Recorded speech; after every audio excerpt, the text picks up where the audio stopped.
पुत्रवती यानी कि 100 पुत्रों की माँ बनने का आप वरदान दीजिए और सौभाग्यवती रहने का वरदान दीजिए।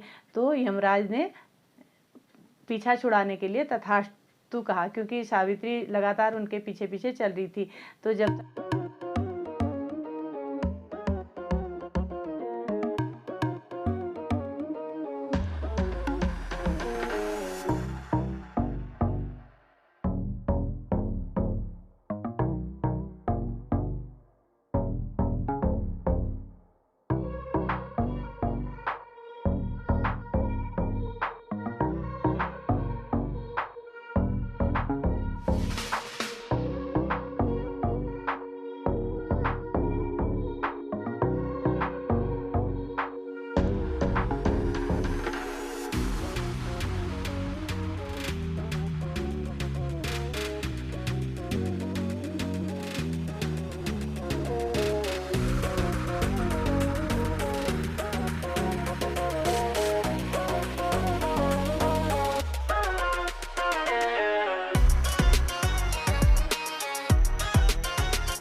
आप सभी का मेरे YouTube channel beauty and variety of Uttarakhand में आपका हार्दिक स्वागत है। तो मेरे पहनावे को देख के आप समझ गए होंगे कि मैं उत्तराखंड से हूँ और उत्तराखंड में भी 2 जोन हैं, हमारे गढ़वाल और कुमाऊँ। तो मैं कुमाऊँ से बिलोंग करती हूँ, जहाँ की ये हर त्यौहार में ये पूजा पाठ त्यौहार वार शुभ काम में हम ये ज़रूर पहनते हैं और पूरी अच्छी तरीके से हम लोग करते हैं। चाहे हार्दिक शुभकामनाएं देती हूँ वट सावित्री से, आप सबको हार्दिक शुभकामनाएं। आज जैसा कि आज 29 मई को वट सावित्री मनाई जा रही है और कई जगह 2 मनाई जा रही हैं वट सावित्री। कई जगह कह रहे हैं कि 30 तारीख को है और कई जगह कह रहे हैं कि 29 तारीख को है। कई गुणीजन कहते हैं कि चतुर्दशी जब ख़त्म होती है और अमावस्या शुरू होती है तब मनाना चाहिए, और कहीं अमावस्या पूरी ही अमावस्या होती है। तो हम लोग 29 को मना रहे हैं। और जैसा कि आप सब जानते हैं वट सावित्री व्रत सौभाग्य के लिए किया जाता है, और आज मैं आपको बताने जा रही हूँ कि इसको कैसे करते हैं हम लोग और इसकी कथा क्या है। तो जो नए हैं प्लीज़ मेरे चैनल को सब्सक्राइब कीजिए। उत्तराखंड, जैसा कि मेरा चैनल है Uttarakhand beauty and variety of Uttarakhand, तो उत्तराखंड के चैनल में ब्यूटी भी आपको मिलती है उत्तराखंड की, और वैरायटी भी हमारे यहाँ के संस्कृति की वैरायटी भी आपको देखने को मिलती है। ब्यूटी की भी वैरायटी है और संस्कृति की भी वैरायटी आपको, क्योंकि जगह जगह अलग अलग तरीके से सेलिब्रेट होती हैं सारी चीज़ें। तो बने रहें पूरे ब्लॉग में और आनंद लें वट सावित्री की कथा का, और इसमें क्या करना चाहिए, कैसे ये व्रत किया जाता है। पहले सुबह उठ के स्नान वगैरह करके आप पूजा वगैरह कर लीजिए, और शुभ मुहूर्त के अनुसार इसकी पूजा की जाती है। और ज़्यादातर हमारे यहाँ इसकी पूजा दोपहर के समय में की जाती है। स्नान किया जाता है सुबह और मध्याह्न के समय, उसके बाद पूजा स्टार्ट की जाती है। पूजा में क्या होता है कि जैसे सुहाग का व्रत है तो सुहागिनें 16 श्रृंगार करती हैं, सर से लेके पैर तक 16 श्रृंगार करती हैं।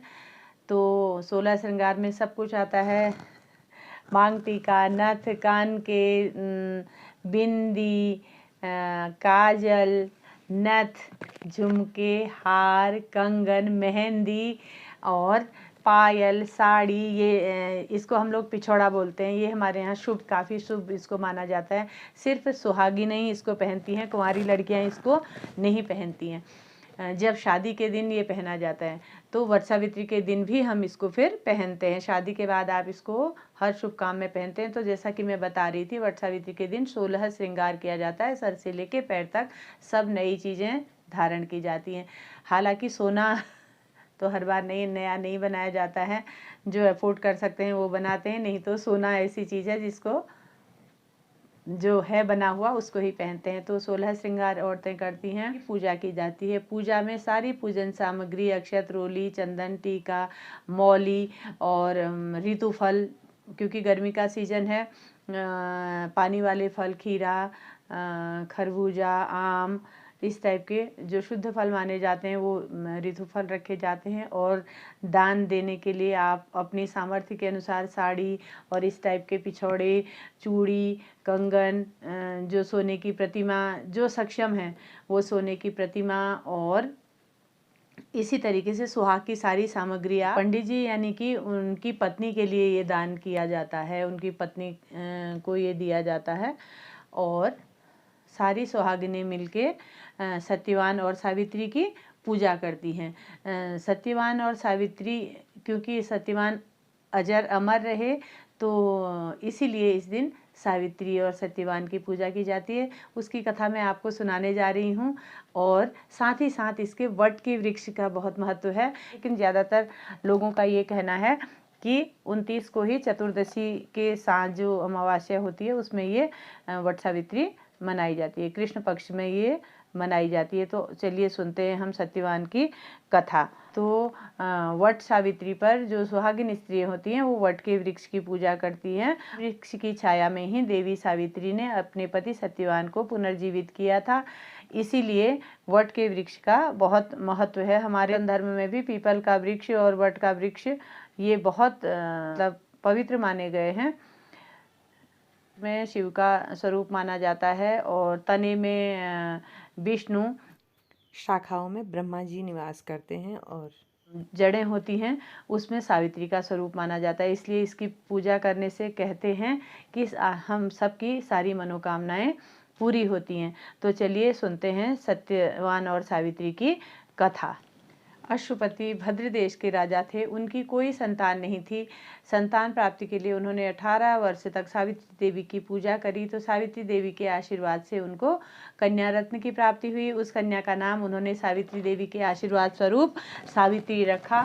और कन्या बहुत रूपवती थी। कन्या जब बड़ी हुई तो राजा को उनके ब्याह की चिंता हुई, तो राजा उसके लिए वर ढूंढने के लिए वर की खोज करने लगे। योगी पुत्री के हो जाने पर जब राजा को उचित वर नहीं मिला तो उन्होंने अपनी कन्या को ही वर ढूंढने के लिए भेजा। जब सावित्री गई तो जंगल में उसकी मुलाकात राजा धुमतसेन के पुत्र सत्यवान से हुई। तो सत्यवान को सावित्री और सत्यवान ने एक दूसरे को पसंद कर लिया और सावित्री ने वर के रूप में सत्यवान को चुन लिया। तो जब कन्या अपने घर आई तो उन्होंने अपने पिताजी को बताया, तो नारद जी ने उनको बताया, सावित्री के पिताजी को, राजा अश्वपति जी को बताया कि सत्यवान की आयु बहुत अल्पायु है, तो इससे विवाह ना करें। लेकिन सावित्री दृढ़ अडिग रही अपने संकल्प पर, और अपने माता पिता के बहुत समझाने पर भी उन्होंने अपने संकल्प से अडिग नहीं हुई। उन्होंने सत्यवान को वर रूप में स्वीकार कर लिया था। तो जिसके परिणाम स्वरूप राजा अश्वपति को अपनी बेटी का विवाह सत्यवान से करना पड़ा। और सत्यवान से सावित्री के शादी के विवाह के उपरांत उन्होंने अपनी बेटी को विदा कर दिया। सावित्री को भी मालूम था कि उसके पति अल्पायु हैं, तो वो अपना राजमहल छोड़कर जंगल में अपने पति के साथ रहने लगी और अपने अंधे सास ससुर की खूब मन से वो सेवा करने लगी। तो धीरे मन ही मन वो अधीर रहती थी कि क्योंकि उनके पति की अल्पायु है करके नारद जी ने बता दिया था। तो जैसा कि हम सब जानते हैं कि कहा जाता है कि नारद जी सब कुछ जानते थे। तो इसी तरह अपने सास ससुर की सेवा करती गई और उसके पति जंगल से लकड़ियां लाते और उसी में वो अपना खाना बनाते। तो एक दिन नित्य की भांति एक दिन नारद जी ने सावित्री को उनके पति की मृत्यु का दिन बता दिया था। तो मृत्यु के दिन निकट आने वाले दिन उस दिन सावित्री ने उपवास रखा और उसके पति जंगल से लकड़ी काटने के लिए गए। तो सावित्री भी उनके साथ जंगल में गई क्योंकि वो मन से बहुत अधीर हो रही थी। तो सत्यवान जैसे ही पेड़ पर गए, लकड़ी काटने लगे तो उनका सर चकराने लगा। तो वो सर घूमने की वजह से, सर चकराने की वजह से वो पेड़ से नीचे आ गए और सावित्री ने अपने पति सत्यवान को अपनी गोद में सत्यवान का सर रख लिया।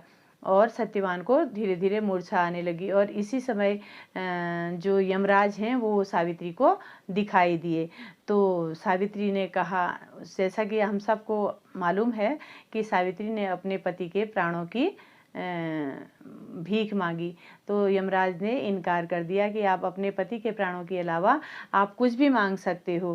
तो क्योंकि सावित्री पतिव्रता स्त्री थी, तो जब यमराज उसके पति के प्राण हर कर ले जाने लगे तो उन्होंने कहा कि आप मुझे आशीर्वाद दीजिए। तो यमराज ने कहा कि आप अपने पति के प्राणों के अलावा कुछ भी आशीर्वाद मांग लीजिए। यमराज उनके पति के प्राण लेके जा रहे थे, सावित्री भी उनके पीछे पीछे चलने लगी। तो यमराज के काफ़ी मना करने के बाद भी सावित्री ने कहा कि जहाँ मेरे पति जाएंगे मैं वहीं जाऊंगी। तो यमराज को पता था कि शरीर कोई जब जिसका समय आता है तभी यमराज उनके प्राण हरते हैं। तो शरीर के साथ ही कभी भी कोई भी इस जहाँ को नहीं छोड़ता है, मतलब मृत्यु लोक छोड़ के नहीं जाता है शरीर के साथ ही। तो यमराज ने कहा, आप वरदान मांगो, मैं आपको वरदान दे दूंगा। अपनी पति की आयु के अलावा आप कुछ भी मांग सकते हो, आप पति के अलावा आप कुछ भी मांग सकते हो। तो सावित्री ने विचार कर सोचा। धीरे धीरे उन्होंने अपनी सारी इच्छाएं मांगी, अपने अंधे सास ससुर की आंखें लौटा दी, वरदान स्वरूप मांग ली यमराज जी से। तो उसके सास ससुर देखने लगे। तो जब इसके पश्चात भी सावित्री नहीं मानी तो वो यमराज के पीछे पीछे चलती गई। तो यमराज ने कहा कि आप क्यों आ रहे हो मेरे पीछे पीछे, आप वरदान कुछ भी मांगो। तो सावित्री ने कहा कि मुझे सतपुत्रवती यानी कि 100 पुत्रों की माँ बनने का आप वरदान दीजिए और सौभाग्यवती रहने का वरदान दीजिए। तो यमराज ने पीछा छुड़ाने के लिए तथास्तु कहा, क्योंकि सावित्री लगातार उनके पीछे पीछे चल रही थी। तो जब तक यमराज सोचते, सावित्री अपना वरदान पा चुकी थी और अपने पति के प्राण लौटा चुकी थी, यानी कि उन्होंने यमराज से कहा, आप तो मुझे 100 पुत्र और सौभाग्यवती का वरदान दे चुके हैं और आप तो मेरे पति के प्राण हर के ले जा रहे हैं, तो मैं कैसे 100 पुत्रों की माता बनूंगी और कैसे मैं सौभाग्यवती रहूंगी। तो यमराज को सावित्री के इस हठ के कारण और इस जिद के कारण उनके पति के प्राण लौटाने पड़े, तो हर लौटाने पड़े और सावित्री अटल सौभाग्यवती रही, हमेशा सत्यवान अजर और अमर रहे, कभी ना मरने वाले शख्स बने। इसीलिए हर कन्या को शादी के समय आशीर्वाद दिया जाता है कि सत्यवान सावित्री की तरह आपका सुहाग अटल रहे। तो ये प्रेरणा देता है कि हमें अपने, ये कहानी हमको ये भी प्रेरणा देती है कि हमें अपने प्रण पर अटल और अडिग रहना चाहिए। हम कुछ भी काम करें, उसका एक दृढ़ निश्चय अगर हम अपने मन में बना लेते हैं तो हमारी हर मनोकामना और हमारी हर इच्छा पूरी होती है। चाहे दृढ़ इच्छा शक्ति के बल पर वो काम पूरा कर सकते हैं। तो सावित्री हम सारी औरतों का एक प्रतीक थी, इसलिए हमें आज के दिन उपवास रखना चाहिए। और कई जगह तो 3 दिन भी उपवास रखते हैं। तो कहते हैं कि सावित्री ने भी 3 दिन पहले से उपवास रखना शुरू किया था। तो आप सबको मेरी ये सत्यवान सावित्री की कथा कैसी लगी ज़रूर बताइएगा, कमेंट कीजिएगा। अगर मेरे से कुछ कहीं पर गलती हुई है तो उसके लिए मुझे माफ़ कीजिएगा। और आपको अच्छा लगा तो मेरे चैनल को सब्सक्राइब कीजिए और अपने सभी में शेयर कीजिए। काफ़ी ये कहानी शॉर्ट करके बताई, आशा है आप समझ गए होंगे। और क्योंकि अगर मैं पूरी लंबी करके इसकी स्टोरी बताती तो आप लोग सब बोर हो जाते और काफ़ी लंबा व्लॉग हो जाता, तो इसलिए कुछ गलती हुई हो तो उसके लिए मुझे माफ़ कीजिएगा। और तब तक के लिए बाय, टेक केयर। तो सावित्री माता हम सारी सखियों का सुहाग अटल रखे। Bye, take care. मिलते हैं नेक्स्ट ब्लॉग में।